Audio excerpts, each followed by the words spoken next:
So hi, my name's Joe Brewer and I am a change strategist. So today what I want to talk to you about is a book that explores one of the most important topics for me personally in my own work, and one that I think is really vital for all of humanity. That topic being the issue of psychology and behavior change around climate, around planetary climate and global warming. And the book that I want to talk to you about today is this one, Don't Even Think About It, Why Our Brains Are Wired to Ignore Climate Change by George Marshall.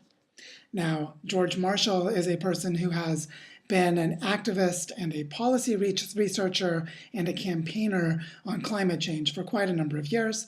And what he's done in this book that I think is really, really wonderful, actually, is he's gathered a lot of the research from social science, behavioral science, cognitive science, and looked at the reasons why it is so difficult to communicate about climate change, why it's so difficult to get people to care about and act on climate change, why it's so easy to confuse people about what's going on and who to trust, and why we need to understand all of these things about the human mind if we ever want to tackle this growing, urgent planetary crisis.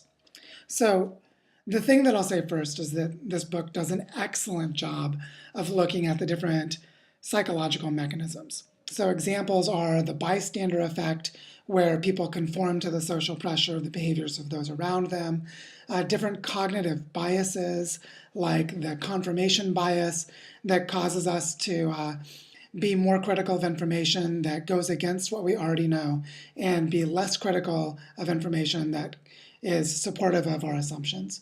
There are a variety of these psychological mechanisms that make it very difficult for climate change to be addressed adequately.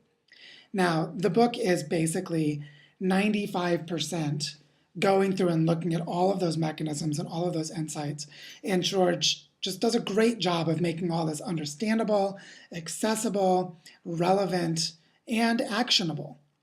The one thing that I think is a little bit limited in this book, and is just an indication of how difficult this topic is that he only spends a few pages in this length of book, just the last maybe 5 to 10 pages, talking about what he thinks are solutions and things that we can do about it. And so I think it's another example of lots of information about the problem and very little information about what we should do. That said, I still think that it's a vital resource because it's a compendium in one place of all of these different findings. So I really recommend this book. And to help George in his work, I'd like to just offer a few of my own thoughts about how we start to shape the solution. So the first thing I'll say, which this book is a part of, is that a key piece of the solution is studying cognitive and behavioral science. The more that we understand how human emotions shape the way that we reason, how social expectations are set around the norms and behaviors of those around us, how credibility and trust, which emerged in the evolutionary landscape of our hunter-gatherer past, how that is often maladaptive in today's complex 21st century world. So it's very important that we understand how human nature works and how different the social environments we live in today are from the ones that our minds arose within, the way that our brains evolved over the last several million years. So that's a very important first thing. But another thing that I'll say is that this kind of knowledge actually does point the way forward. So one thing that is discussed throughout this book is that climate change is inherently complex, indirect, systemic, abstract, far in the future, filled with uncertainty, difficult to learn about.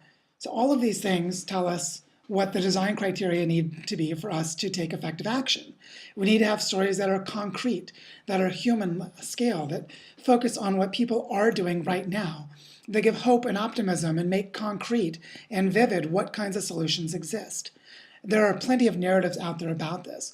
We can talk about the clean technology revolution for energy production, where the cost of solar and wind are going down continuously as people are finding more ways to build them in decentralized, off-the-grid ways. So we could talk a lot about that.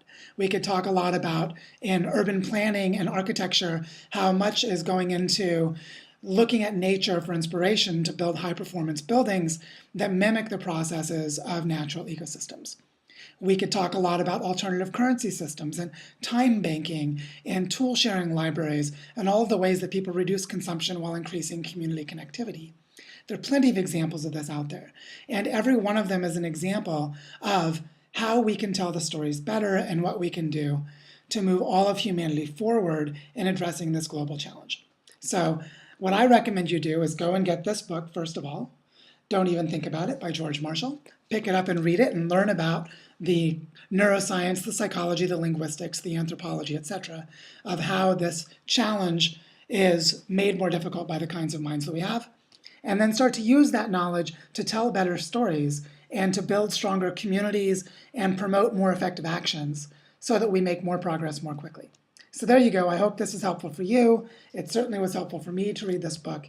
Go get your own copy today and go out there and tell better stories.